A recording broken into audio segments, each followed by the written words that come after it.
కొమరం భీం ఆసిఫాబాద్ జిల్లాలో సరైన పత్రాలు లేని వాహనాలు సీజ్ అయ్యాయి. ఎస్పీ శ్రీనివాస్ ఆదేశాల మేరకు చర్యలు తీసుకున్నట్లు తెలుస్తోంది. 50 బైకులు సీజ్ చేసి కేసులు నమోదు చేశామని సీఐ రవీందర్ తెలిపారు. అందరూ ట్రాఫిక్ నిబంధనలు పాటించాలని, లేదంటే కఠిన చర్యలు తీసుకుంటామని హెచ్చరించారు.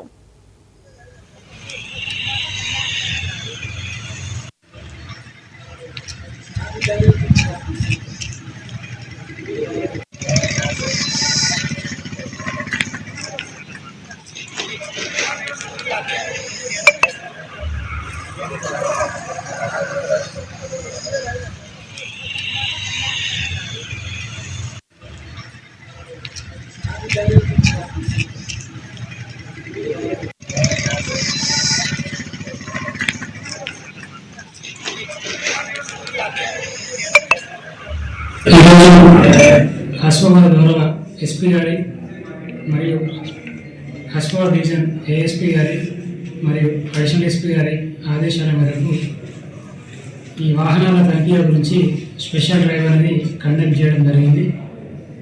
ముఖ్యంగా ఇందులో రాంగ్ రూట్ నుంచి వచ్చే వాహనాలు కానీ, సరైన వాహన పత్రాలు లేని డ్రైవింగ్ లైసెన్స్ కావచ్చు, ఇన్సూరెన్స్ కావచ్చు, మిగతా పత్రాలు లేని వెహికల్స్ని దాదాపు ఒక 50 వెహికల్స్ వరకు ఈరోజు సీజ్ చేయడం జరిగింది.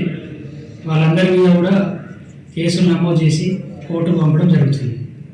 కాబట్టి గమనించాల్సిన విషయం ఏంటంటే, మనం రోడ్ మీదకి వచ్చేటప్పుడు హెల్మెట్ మరియు వాహనాలు సరైన పత్రాలన్నీ కూడా తీసుకొని రావాలి.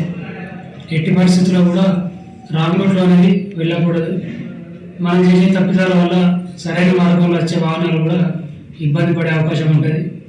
మరి యాక్సిడెంట్స్ అయితే మన కుటుంబాలు కూడా బాధపడే అవకాశాలు ఉంటాయి. కాబట్టి అందరూ కూడా ట్రాఫిక్ నియమాలు పాటించి పోలీసులకు సహకరించగలరు. ఈరోజు ఆసిఫాబాద్ గౌరవ ఎస్పీ గారి మరియు ఆసిఫాబాద్ డివిజన్ ఏఎస్పీ గారి